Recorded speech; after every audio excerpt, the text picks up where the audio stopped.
What is up, everybody? Welcome to the channel, back with another reviewing Gods of the Arena episode 2, entitled Missimo. I think I'm saying that correctly. It's the where the gladiators, they surrender. They put the two fingers up and they say Missimo. I hope I'm saying that correctly.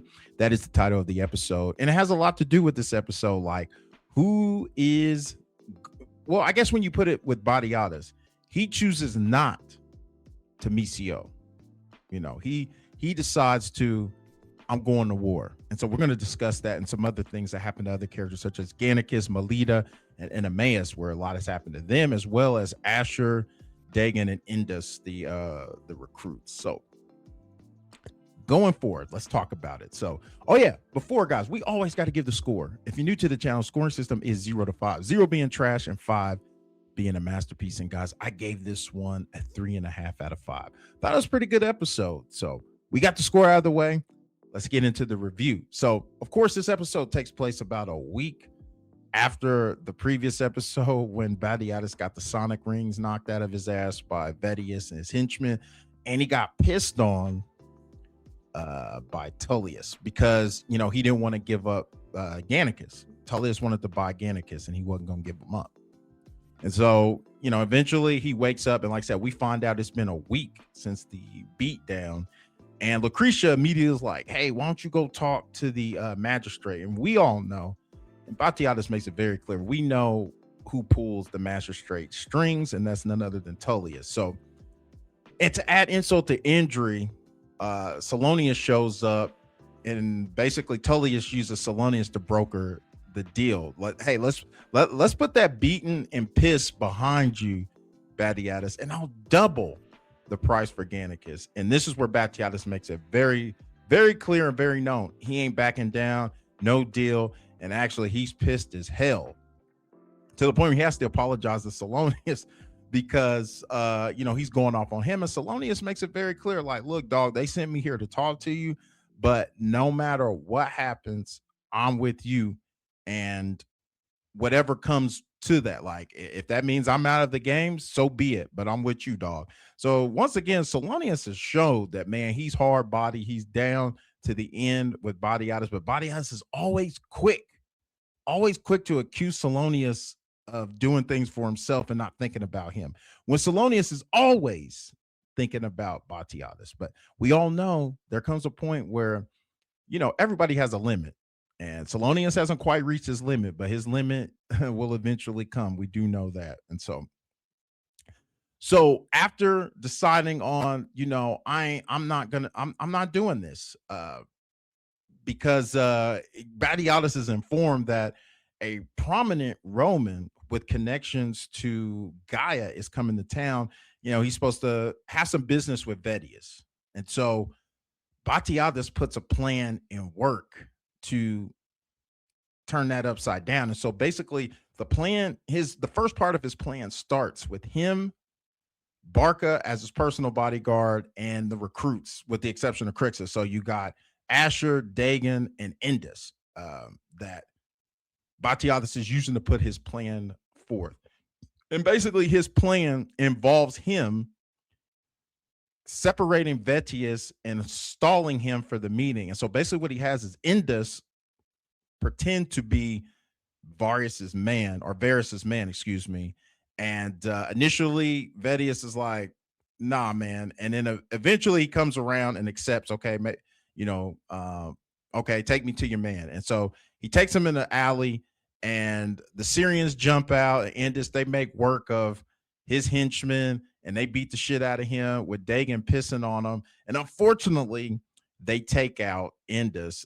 Asher kills him, and to leave him behind, to make it look like it was just a common thief. And the fact the man doesn't have a brand on him, there's no connection to Badiatus. So it's a clean, even though if Vedius suspects he was in on it, he has no proof because the man is not connected. He doesn't have the brand or anything on him. So smart by Batiatus, because even if the Syrians fail, they don't have the mark. The only person that has the mark with them is Barca, and he has Barca just as a personal bodyguard. So he's not even out of his sight. So well played, I must say. And then we get to the second part of that plan. And the second part of that plan involves Gaia, silver tongue Gaia for the streets. She they make they make connection with Varys, her and Lucretia, and because Vetius is nowhere to be found, she talks him into coming back to the villa to Batiatus to entertain, and they're having a good time. They're entertaining, and eventually he asked for a show. They put a show on for him, and we're thinking, of course, Gannicus is going to be up to put the show on, but also we're thinking Enemaeus because first of all, they insult my man Enemaeus by saying Gannicus, no man is his equal, and you see my man Enemaeus, he's not feeling that, but he's a stoic man that he is. He keeps it to himself, but he thinks he's going to be picked, and they allow Gaia to pick Crixus. Crixus, a man that doesn't wear the brand.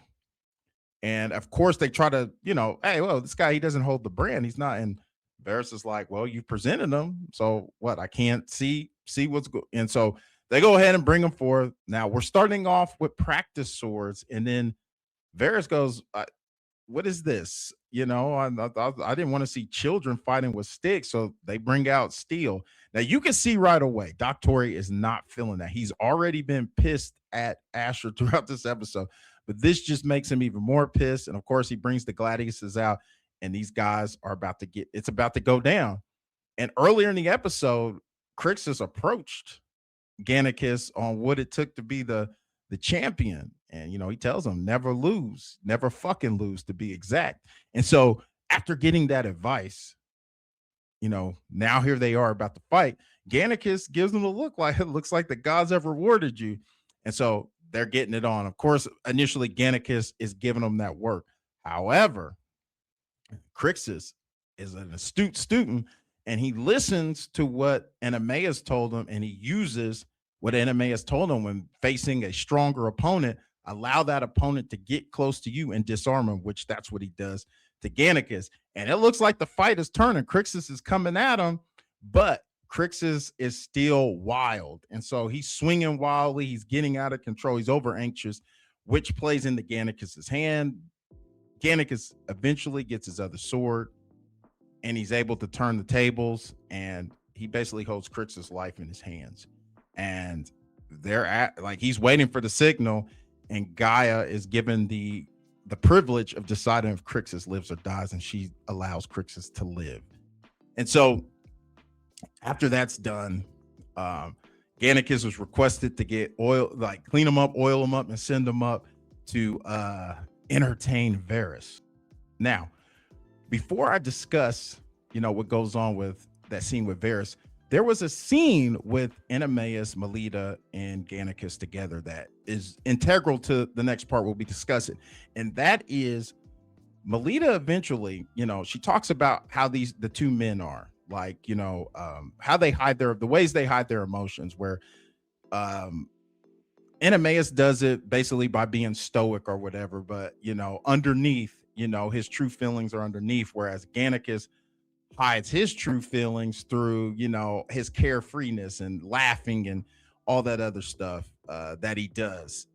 He hides truly who he is. It's his armor, and she discusses about how, you joke that you guys may have to face each other someday. And, Gannicus talks about how,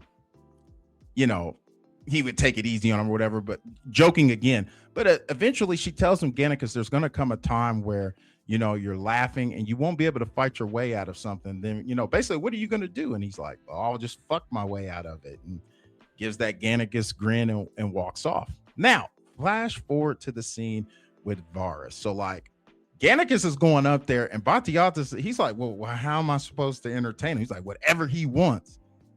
If he wants you to suck his cock, you're gonna do it. And you could just tell, Gannicus is like, what the fuck?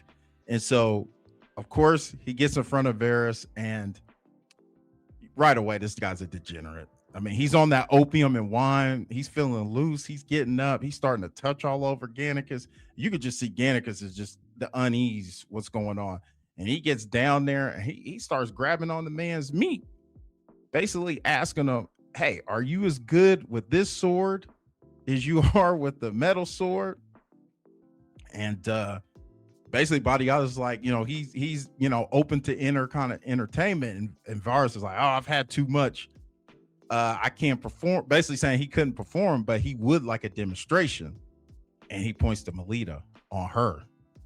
And Lucretia initially is like, well, and Batiatus is like, hey, you heard the man. And so, they're getting ready to, get it on. Now, this scene is interspliced with a scene between Doctori and Emmaus. Basically, what has gone on is before Gannicus was sent up, the Doctori one last time placed his disgust at what has been going on. And he triggers Batiatus by saying, well, your father wouldn't. And then once he said that was it. He was like, you are no longer Emmaus's Doctori, basically fired him and basically told him to go brand the Syrians or whatever. And so, the Syrians are getting their brand. And I felt so sorry for Asher, because Asher's about to receive the brand and he stops him and goes, well, wait, aren't we even going to say the words? But like, Doctori is so disgusted. He's like, just brand him and get the fuck out of his face.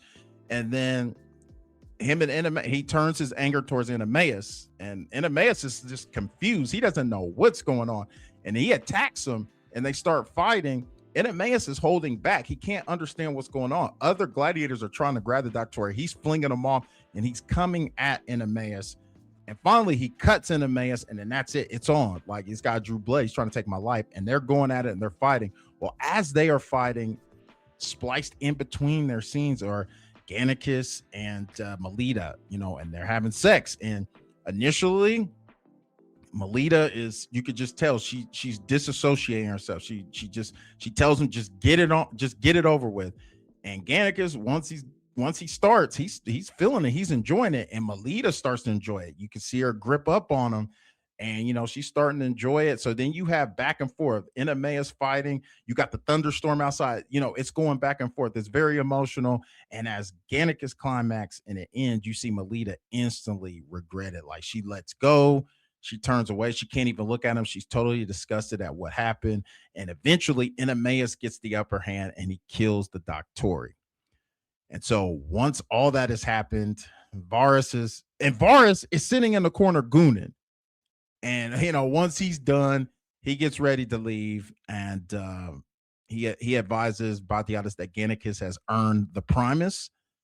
And so Batiatus is excited. He tells Gannicus and Melita, hey, basically, there's no good in talking about this. You're going to hurt a brotherhood and you will crush your husband. So let's basically not discuss what happened. And so,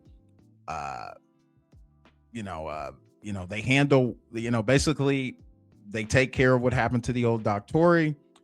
Emmaus goes and approaches Batiatus and they talk about what happened. He's like, hey man, you can go see, he requests to see his wife because he's like, he's just been through something traumatic. And he goes, once she's done her duties, I'll send your wife your way. And then of course, Batiatus, Lucretia, they're excited. So they start getting busy. And then Gaia walks by, and next thing you know, we got a menage a trois going on with them. And so we cut from them, and Emmaus going to his wife, and he tells her, I've done something terrible. And Melita tells him, basically, and let me make sure I get this quote right. I don't want to paraphrase it because it is a good quote. She basically tells him, we do what we must in this house.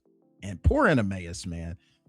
He killed his mentor, a man who he respected, and his boy smashed his wife. Just rough. But yeah, like I said, all in all, great episode, guys. I forgot how good this series was, man. It was a great series, man. And yeah, so with that being said, everybody, like I always say, man, if it's for 1 minute, 5 minutes, whole damn video, I appreciate you viewing my content. If you guys would, if you haven't already, hit that subscribe, smash the like, get in the comments, and let me know what you thought about this episode. And guys, I'll talk to you in the next video. Take it easy.